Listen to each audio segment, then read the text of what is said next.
Assalamualaikum warahmatullahi wabarakatuh. Hari ini saya akan menyampaikan materi mata kuliah satuan proses, terutama terkait dengan proses lumpur aktif. Seperti biasa, kita bisa baca beberapa referensi yang terdapat di halaman depan ini. Tetapi kalian juga bisa lihat di referensi-referensi yang lain. Tahapan pengolahan air limbah. Seperti kita ketahui bersama, dalam pengolahan air limbah ada beberapa tahapan. Yang pertama, pengolahan primer, primary treatment. Yang kedua, pengolahan sekunder, secondary treatment. Dan yang ketiga ada juga disebut sebagai pengolahan tertiary atau tertiary treatment. Pada primary treatment biasanya berfokus pada menghilangkan padatan-padatan yang besar, sehingga tidak mengganggu proses aerasi ataupun pengolahan secondary treatment selanjutnya. Pada secondary treatment berfokus pada pengolahan kimia atau pengolahan biologi. Sedangkan tertiary treatment adalah proses tambahan yang dilakukan untuk mengoptimalkan parameter-parameter air agar lebih dapat meningkat atau lebih baik. Pengolahan tersier misalnya saja adalah advanced oxidation process, menggunakan ozon, menggunakan fotokatalis, dan lain-lain. Proses lumpur aktif. Bagaimanakah proses lumpur aktif? Lumpur aktif secara pengertian atau disebut juga sebagai activated sludge. Lumpur yang diaktifasi adalah proses pertumbuhan mikroba tersuspensi. Proses ini pada dasarnya merupakan pengolahan aerobik. Berarti kalau disebut aerobik membutuhkan oksigen. Mikroba yang terdapat dalam lumpur aktif membutuhkan oksigen yang mengoksidasi material organik menjadi CO2, H2O, NH4 atau amonia, dan sel biomasa yang baru. Proses ini menggunakan udara yang disalurkan melalui pompa blower atau diffuser melalui aerasi mekanik. Seperti kita ketahui, yang disebut sebagai aerasi adalah memberikan udara pada pengolahan yang kita miliki. Sel mikroba membentuk vlog yang akan mengendap di tangki penjernihan. Kemampuan bakteri dalam membentuk vlog menentukan keberhasilan pengolahan limbah secara biologi, karena akan memudahkan pemisahan partikel dan air limbah. Nah, bagaimanakah tahapan-tahapan dalam pengolahan lumpur aktif? Yang pertama, tahap awal. Tahap awal adalah pertama-tama pemisahan limbah cair dengan bahan-bahan pengotor seperti bangkai binatang, bebatuan kecil, dan bahan pengotor lainnya. Bisa kita juga sebutkan bahwa tahap awal ini adalah tahap sebelum masuk ke dalam proses lumpur aktifnya.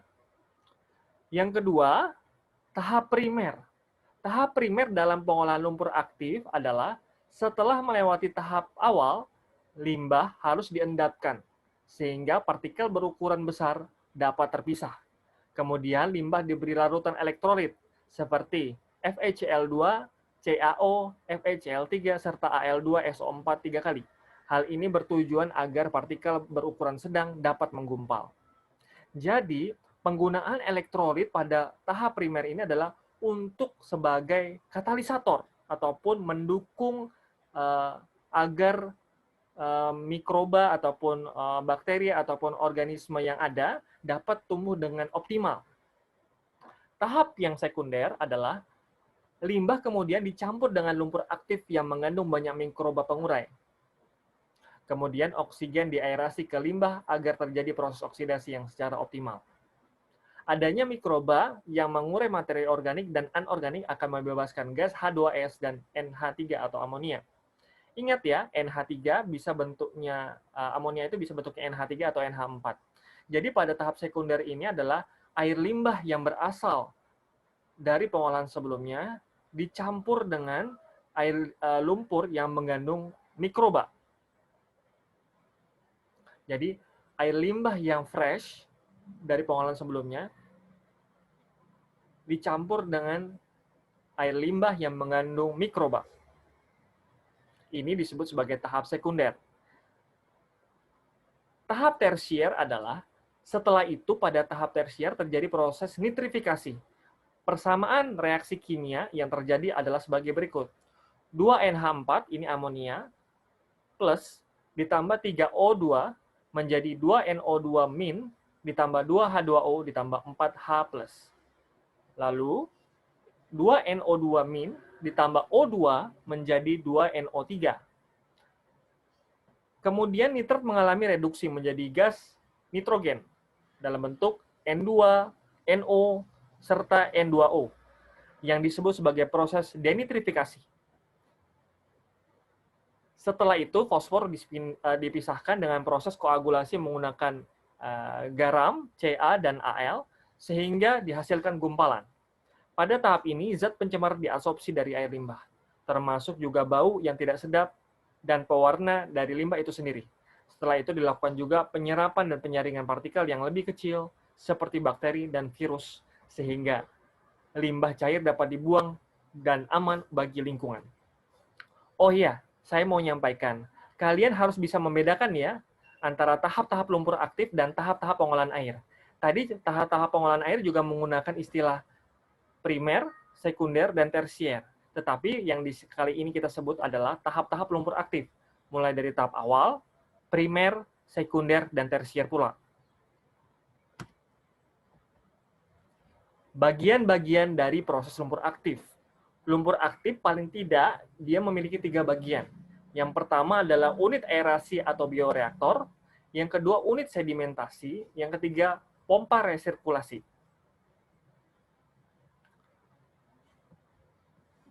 Pada unit aerasi dan bioreaktor, oksidasi aerobik material organik dilakukan dalam tangkai ini.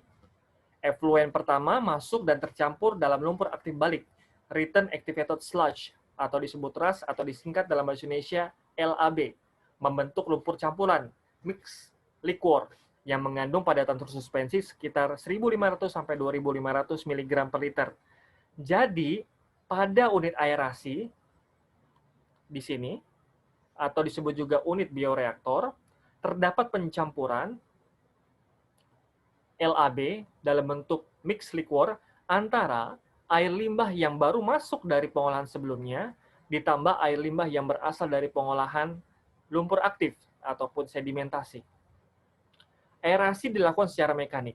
Jadi ketika masuknya lumpur aktif balik LAB yang merupakan campuran mix liquor di dalam bioreaktor ataupun aerasi ini dilakukan proses aerasi agar mendukung proses aerobik yang terjadi.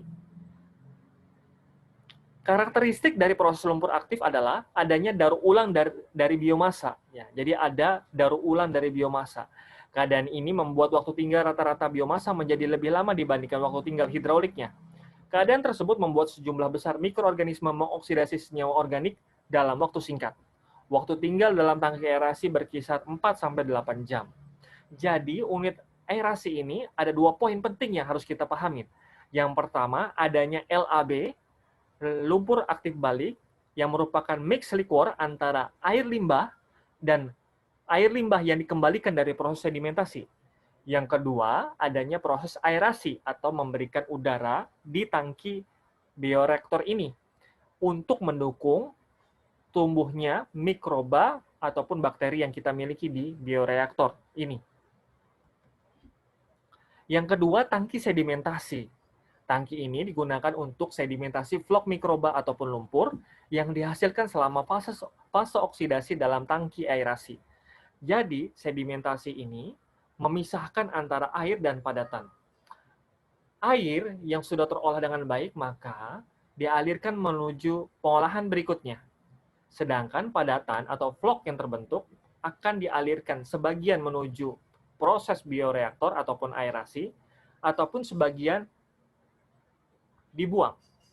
Lumpur dalam tangki sedimentasi didaur ulang kembali dalam bentuk LAB ke dalam tangki aerasi, dan sisanya dibuang untuk menjaga rasio yang tepat antara makanan dan mikroorganisme, FM ratio.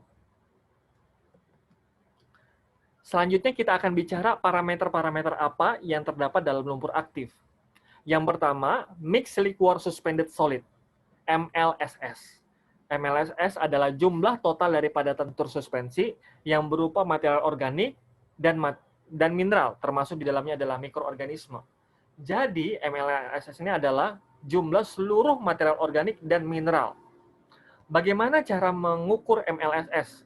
Secara sederhana adalah kalau kita punya lumpur, ditaruh di cawan Petri, lalu dipanaskan pada suhu, bukan cawan Petri ya, keramik, cawan keramik, ditaruh pada suhu 105 derajat Celcius di dalam oven, sampai kering.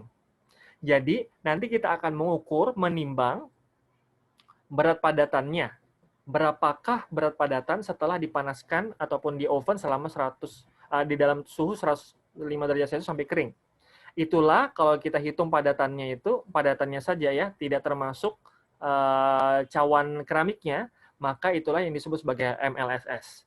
Jadi biasanya pertama kita menghitung dulu berapa berat cawan keramiknya, lalu cawan keramiknya diberikan lumpur, dipanaskan, selisih antara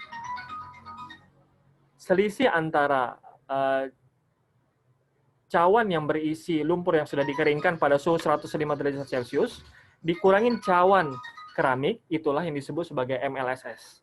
Yang kedua, MLVSS, Mixed Liquor Volatile Suspended Solid. MLVSS adalah material organik bukan mikroba hidup dan mati dan hancuran sel. Jadi kalau volatile ini, cara mencarinya adalah kita memanaskan solidnya itu pada suhu 550 derajat Celcius. Maka terdapat volatile yang menguap. Jadi, cara mencarinya adalah berat dari cawan ditambah dengan lumpur dikurangi berat dari cawan yang ditambah setelah dipanaskan 550 derajat Celcius. Selisih antaranya itu adalah volatile solid. Volatile solid per volume sampel itulah yang disebut sebagai MLVSS. Jadi, volatile solid itu adalah hasil dari penguapan, volatile solid itu adalah hasil dari pengurangan dari keramik yang berisi lumpur, lalu keramik yang sudah dipanaskan, yang berisi lumpur, dipanaskan 550 derajat Celcius. Itulah disebut sebagai volatile solid, MLVSS. Oke. Food to microorganism ratio, FM ratio. Parameter ini merupakan indikasi beban organik yang masuk ke dalam sistem lumpur aktif dan diwakili nilainya dalam kilogram BOD per kilogram LSSS per hari. Adapun formulasinya sebagai berikut. F per M sama dengan Q kalikan BOD5 per MLSS kalikan V. Di mana Q adalah laju alir limbah, BOD5 adalah biological oxygen demand setelah 5 hari, MLSS adalah mixed liquor suspended solid, dan V adalah volume tangki aerasi. Yang kedua adalah hydraulic retention time, HRT. Waktu tinggal hidrolik, HRT, adalah waktu rata-rata yang dibutuhkan oleh larutan influen masuk dalam tangki aerasi untuk proses lumpur aktif. Nilainya berbanding terbalik dengan laju pengenceran, D.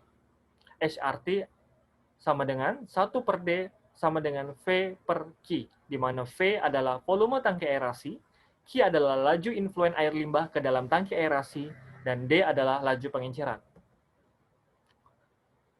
Lalu ada juga parameter umur lumpur atau sludge age. Umur lumpur adalah waktu tinggal rata-rata mikroorganisme dalam sistem. Jika HRT memerlukan waktu dalam jam, maka waktu tinggal sel mikroba dalam tangki aerasi dapat dalam hari lamanya. Parameter ini berbanding terbalik dengan laju pertumbuhan mikroba.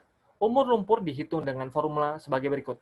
Umur lumpur atau dalam persamaan hari, ya, parameter satuannya hari sama dengan MLSS kalikan V per SSE kalikan QI ditambah SSW dikalikan QW.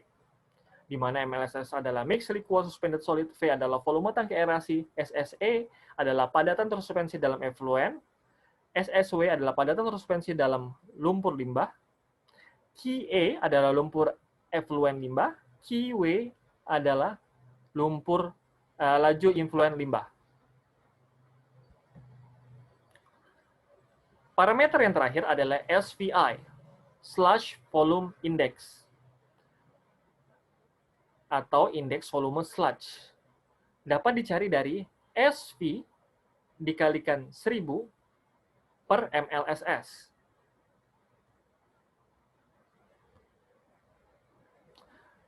Di mana SV adalah volume dari lumpur dikalikan 1000 per mixed liquor suspended solid. Terima kasih atas perhatiannya. Saya mau menyampaikan juga, kalau misalnya lumpur aktif tersebut dapat kita tumbuhkan mikroba dengan proses yang sudah ada, ataupun sebelumnya kita bisa melakukan aklimatisasi dulu. Jadi, proses aklimatisasi adalah proses di mana kita menyiapkan lumpur aktif pada suatu tempat. Ketika lumpurnya sudah aktif, baru kita masukkan ke dalam sistem aerasinya. Baru kita jalankan kembali aerasi, lumpur aktif, dan seterusnya. Mungkin demikian. Terima kasih. Wassalamualaikum warahmatullahi wabarakatuh.